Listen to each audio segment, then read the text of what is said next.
Hello there, welcome to the Football Bloc. My name is Brandon, and today we're going to look back at my predictions for Euro 2024's round of 16 and see how I did. So if that sounds interesting, let's hop right into it. One step beyond.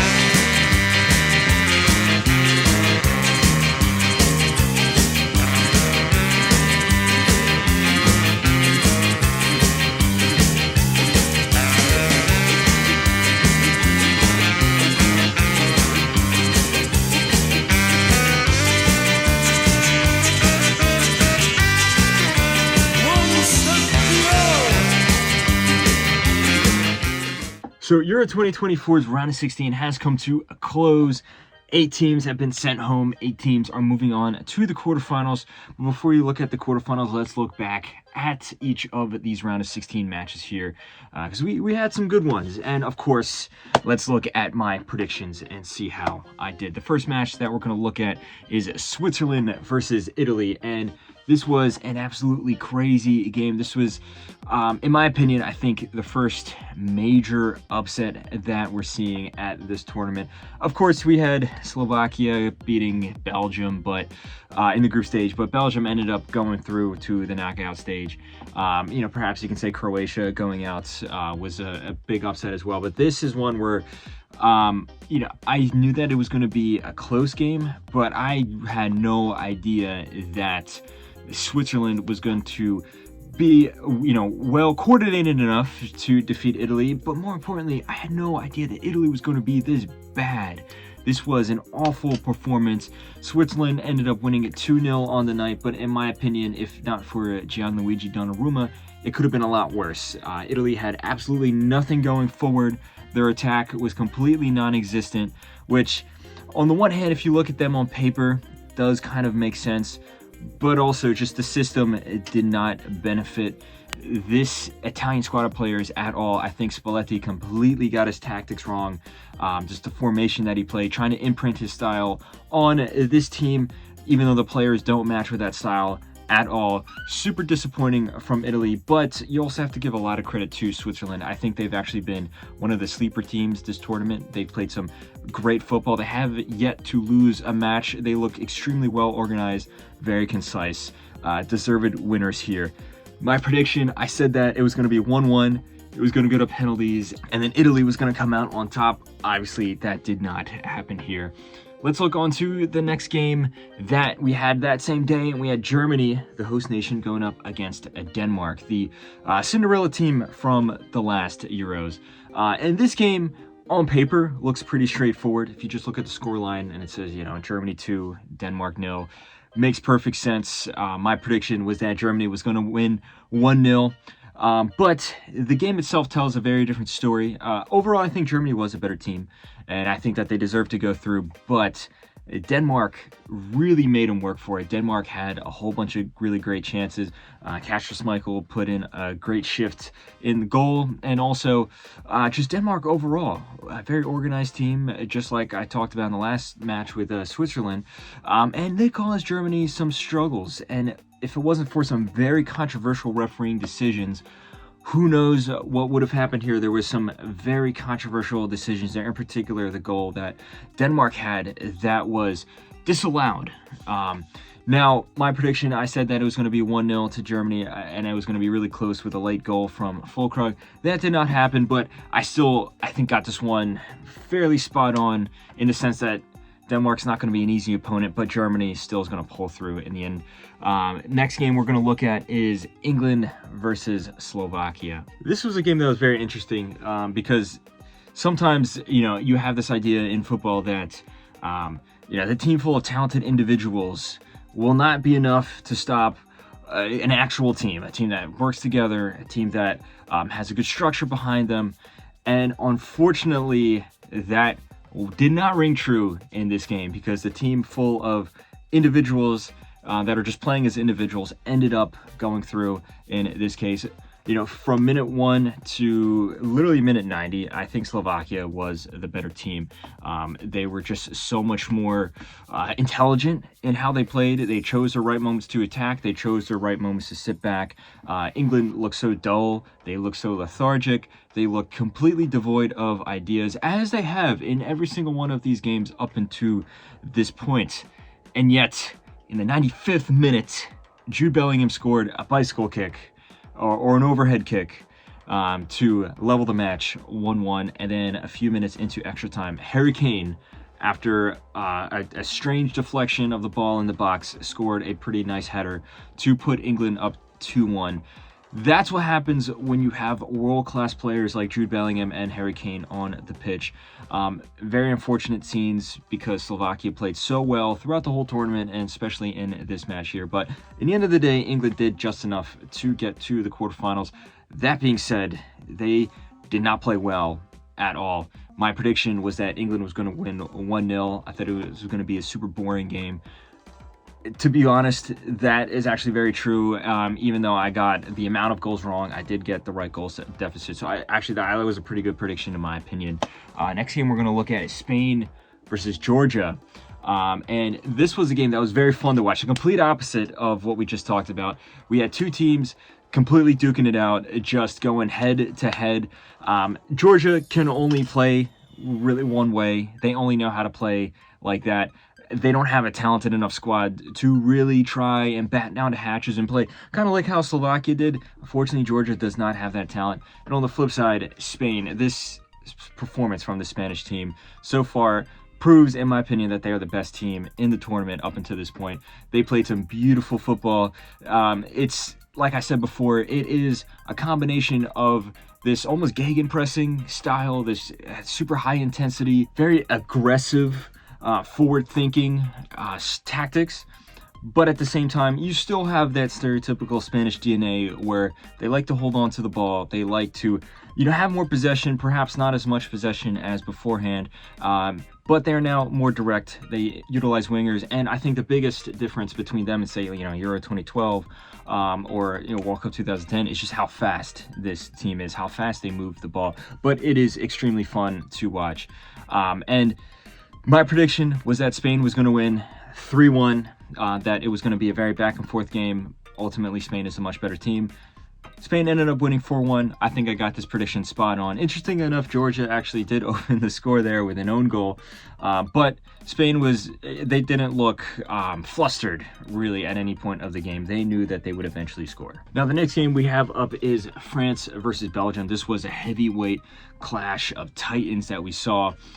And in reality, the game itself did not live up to the billing. It wasn't a terrible game, but we really didn't see the fireworks that we thought. We thought, we're going to see Griezmann and Mbappe going up against Lukaku and De Bruyne. My prediction was that this was going to be a match finishing 3-2 in favor of France. France ended up going through with that same goal difference, but it was 1-0, and instead of De Bruyne and Lukaku and Griezmann and Mbappe scoring all the goals, it was a very unfortunate own goal from Jan Vertonghen in the 85th minute that sent France through to the quarters. I think France defended fairly well. They did enough. It wasn't a masterclass defensive performance, but it was a good defensive performance. Going forward, though, they look completely devoid of ideas. They had a lot of shots, but almost all of them were from outside of the box or from strange half chances here and there.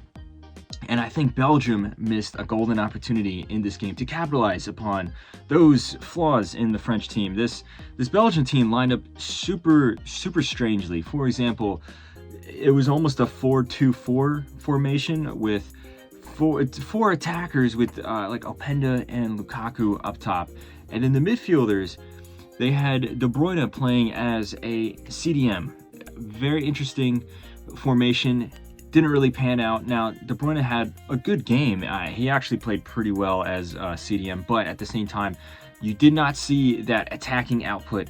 You did not see that, very common attacking link-up between him and Lukaku, or even him and Doku, which I think severely limited this Belgian side, because there was holes in that French defense, but France was able to keep them covered, not so much because they defended amazing, just because Belgium didn't do enough. overall, like I said, I think my prediction was not spot on in the sense that there was a lot of goals, but I got the right team going through and the right goal deficit. The next match we're going to look at is Portugal versus Slovenia, and this was a game that came down to the wire. Despite the fact that there was no goals in this game at all, this was an extremely fun game to watch if you're a neutral. The way that the game started off, I thought Portugal played really well in the opening 30 minutes, but they failed to score. And because they failed to score, they started to get super anxious. Then they started to second guess themselves. Then they started to play scared. And that just allowed Slovenia to grow into the match and get chance after chance after chance. It ended up being 0-0 after regulation time. And there was so many near chances here. For example, Pepe made a mistake, which led to a one-on-one with Sesko, and Diogo Costa stepped up big, made a great save.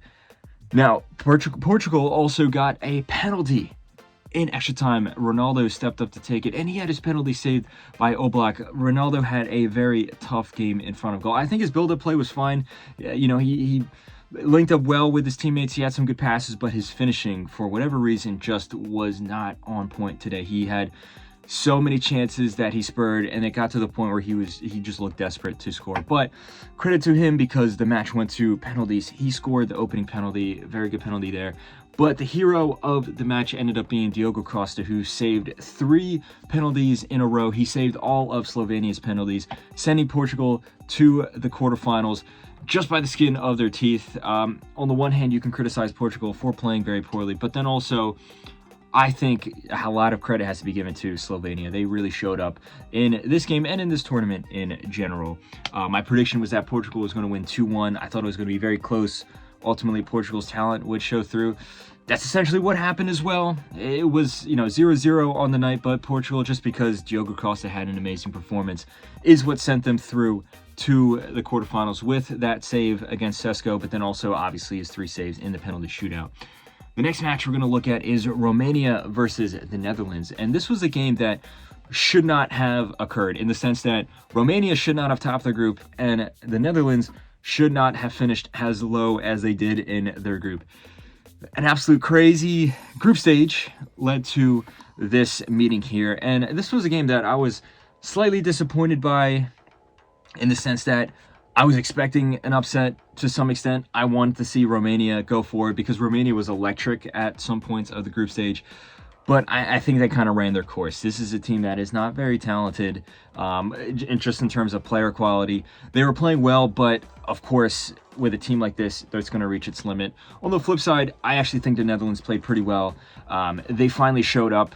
We saw glimpses of it against Poland and some glimpses of it against when the Netherlands played France.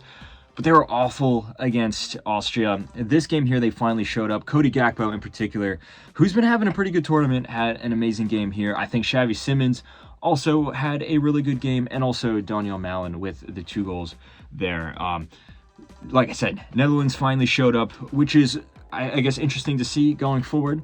As for my prediction, though, I thought that it was going to be 1-1. Romania would then sneak through on penalties. Obviously, that did not happen here. Netherlands crushed Romania 3-0. Though, you do have to say Romania wasn't terrible. The 3-0 scoreline maybe is a little too flattering to the Netherlands. On to the last match of the round of 16, and from a neutral point of view, at least, the best match of the round of 16. We had Austria going up against Turkey. This was a fun match to watch. It was constant, nonstop action, end to end.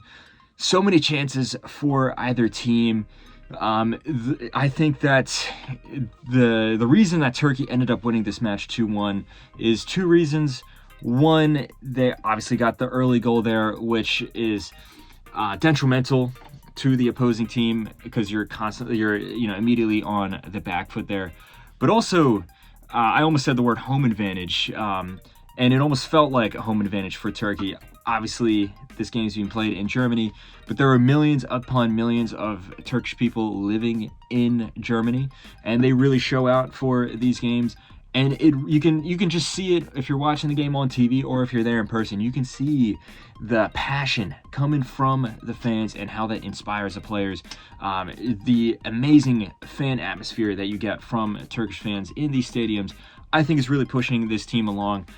This was a game where I think both teams were equally good. I think it could have gone either way. Austria in this great form under Ralph Rangnick, and then obviously Turkey, who have a very talented squad, but being pushed forward by their fans, kind of equaled out, and it was just a game that came down to individual moments. Demiral, the unsung hero, who would have thought he would have popped up with 2 goals here? But then also Gonuk, I hope I'm pronouncing that right. I'm probably butchering that name. The Turkish goalkeeper, who was great throughout the entirety of the match, had the absolute save of the tournament in the 94th minute, stopping a pretty nice header from Bob Gardner.